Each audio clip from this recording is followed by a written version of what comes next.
We turn our attention now to the rise of hip-hop culture across the 1980s, and most specifically to rap music that is a part of that hip-hop culture. Hip-hop culture arises out of New York's African-American and Latino communities during getting rolling during the mid-1970s, but being pretty much a regional culture that you'd kind of have to go to the Bronx in New York to really kind of see. A little bit interestingly, in a parallel to CBGB's happening in New York at the same time. Remember, we said the same thing about that, you know, that New York punk scene, unless you actually were there and had actually gone into CBGB's or Max's Kansas City and sort of gone and seen those groups, you wouldn't otherwise have known very much about it being there. And it was the same way with hip-hop culture. There were several components to hip-hop culture. There was eventually the rap music and the music making, the house parties. We'll talk about that in just a second. There was the graffiti, which maybe got the most attention outside of New York because the graffiti was very colorful and interestingly and well done. And so you put the graffiti you would see like on the side of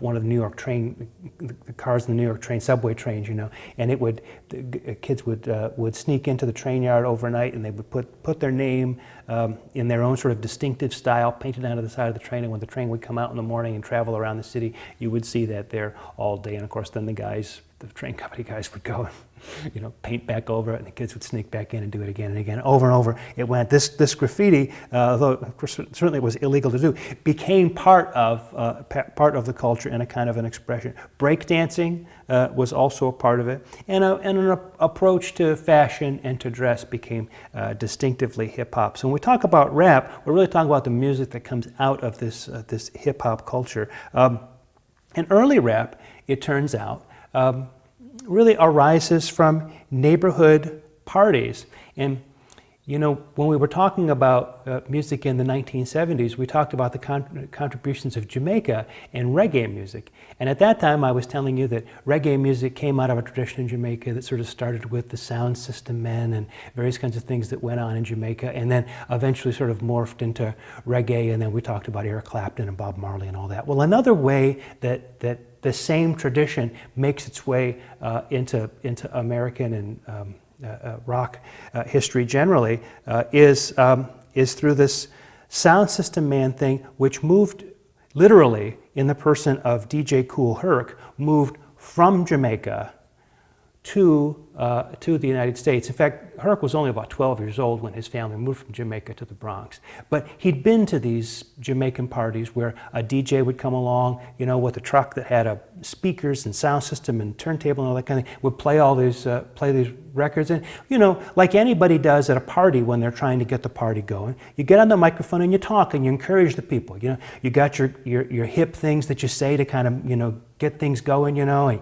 you talk to people, you encourage them to dance. This is any band that's ever played a wedding knows that if you want to get people dancing and having a good time, you've got to kind of encourage them along. And this is a lot of what went on at these Jamaican parties. And so this is what Kool Herc started to do in the Bronx. He started to put together these parties first in his own apartment, but then it got so well populated and so many people were coming that they had to move it out into the park. You know, he would just plug all the gear into the whatever electric outlets were available out in the park through the power shed or whatever, and you know, just sort of play this music. And you know, he would talk over the music and encourage the crowd, and people had a great time with it. In the course of doing that, he developed a couple of things. First, the idea of the MC, which Herc himself did for a little bit, and then he brought in Coco LaRock to sort of specialize, because he started to get busier and busier with actually spinning the records themselves. We'll talk about that, the techniques involved with that in just a minute. Kool Herc was important in encouraging young men and women, boys and girls, to do a particular kind of dancing, which eventually ended up being called break dancing. And so he called them as break boys, break girls, or B-boys and B-girls. And this break dancing thing really started to catch on at the end of the 70s. Maybe if you were watching the news or one of those sort of news magazine kinds of shows, they would do a thing about this crazy new dancing kids were doing in New York and the Bronx. They called it break dancing. And very quickly spread to suburbs all over the country where people were trying to imitate what they saw on television. But some of the technical innovations that Kool Herc is usually credited with, the most important of them is this idea of prolonging the breaks in certain records. So there would be places in a recording where it would break down to just a very great sounding beat. But in the course of the tune, that section would maybe only last 8 bars, 16 measures, something like that. But it was so cool, what he wanted to be able to do is have people just dance over that section. Now, in the days before digital sampling, where you could just sort of sample those 8 bars and just play it over and over again, how are you going to do that? Because after the 8 bars are gone or the 16 bars are gone, that section's gone. What are you going to do? So here's what Kool Herc does. He gets 2 turntables, he gets 2 copies of the same record. He plays that section on this turntable. When he gets to the end of it, he quickly moves the sound over to the other turntable where it's queued up to do exactly that same thing, and then he keeps going back between the two. So through a very analog kind of procedure, he's actually extending this break thing to maybe 5 minutes, and then sort of talking over top of it, you know, sort of encouraging the crowd, this kind of thing. Now, if you're in a band, you can do that really quite easily. You just get to that point in the tune, and everybody in the band says, we'll just stretch this section, and bands would do that kind of thing all the time at parties, you know, stop at that bit and get the dances going. But if you're a DJ and you don't have that kind of control, you've got to deal with the music that you've already got. And so what Kool Herc did was develop this technique of extending and prolonging these breaks by using 2 records. Well, there were 2 people who were very much influenced or part of this whole scene along with Kool Herc in the early days. The first one is Grandmaster Flash, who interestingly was born in Barbados, but as a kid ended up in the Bronx in New York. And Grandmaster Flash very much admired Herc and picked up on his technique of using the 2 turntables and being able to sort of prolong the breaks, and Grandmaster Flash had training in electronics, and so he knew how to create a mixing board that would pan between the 2 turntables in a way that Herc had not yet done. He also perfected this technique of punch phrasing, where you would grab just the horn hit from a particular tune and insert that. So if you could get the break extended, then you could punch in various things. So what they're really doing is a kind of analog sampling. That is, sampling by using actual turntables and records, something that we would now do and have been able to do for many years, simply by getting digital samples and just juxtaposing them to each other. Lots of times when you go to see a DJ now, they're working on a computer or a laptop. But these days, you actually had to use the real records and be able to manipulate this stuff. And so there was a lot of room for error, and it required great skill to be able to pull this off with the kind of mastery that people like Herc and Grandmaster Flash did. Another thing that Grandmaster Flash is often given credit for is scratching, which is moving the record against the needle in a backward direction, the kind of thing you were always told never to do or it would ruin the needle, you know, back in the 70s when you bought expensive stereos. But these guys did it, and it gets this great kind of scratching sound, right? It turns out that most rap historians would say that it wasn't Grandmaster Flash who developed that. It was a guy by the name of Grand Wizard Theodore. But Grandmaster Flash really perfected it and made it a signature part of his style, making the DJ himself not so much the MC or the rapper, but the DJ himself, a kind of a specialized kind of gig where there was a kind of a technical proficiency. You had a kind of a virtuosity in being able to take these received sounds and transform them into new sounds that were perhaps more effective in a dance context than they might have been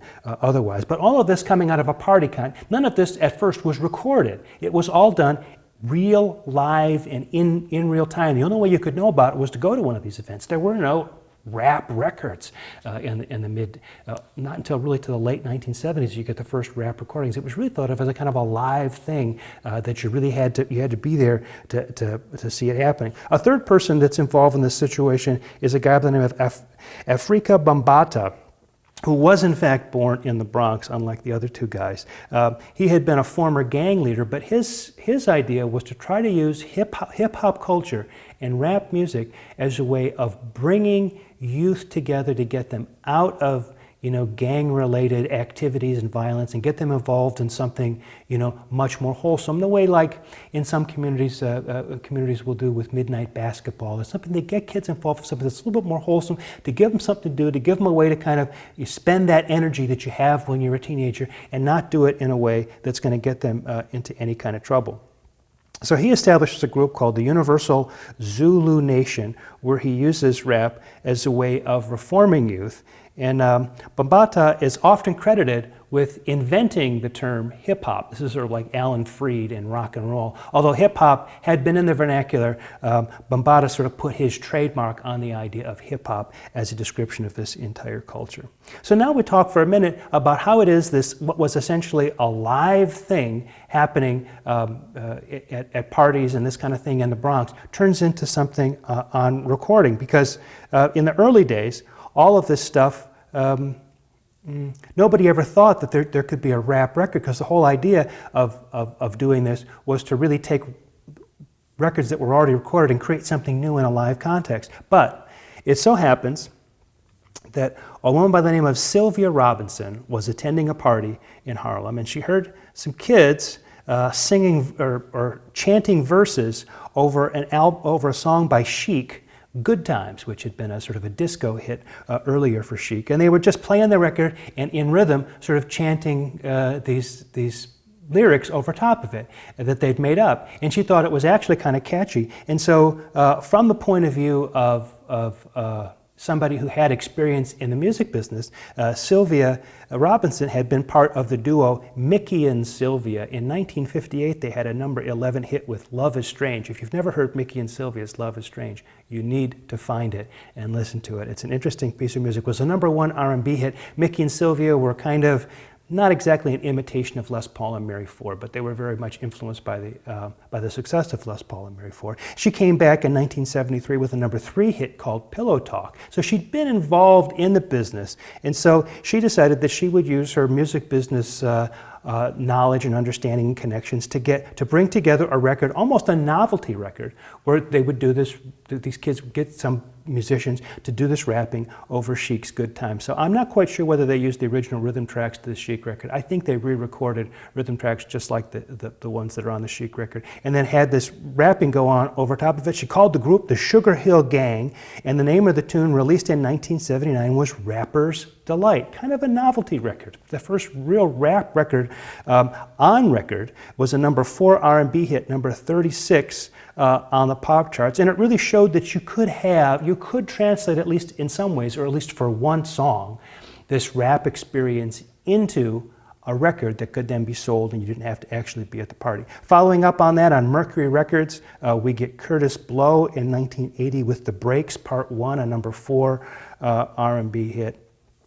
And then Grandmaster Flash and the Furious Five on Sugar Hill Records again with The Message from 1982. Only got to number 62 in the pop charts, but number 4 on the R&B charts. And this one really dealt a little bit more with some of the downside of urban life and some of the kinds of problems that can happen in urban life in the black community. Anyway, what these records proved was that the rap experience could translate to vinyl. So by 1982, we know there's a possibility, and it will take somebody stepping in to actually take that possibility and turn it into something more than just a small regional niche market. So we'll talk about how rap crosses over into the mainstream in the next lecture.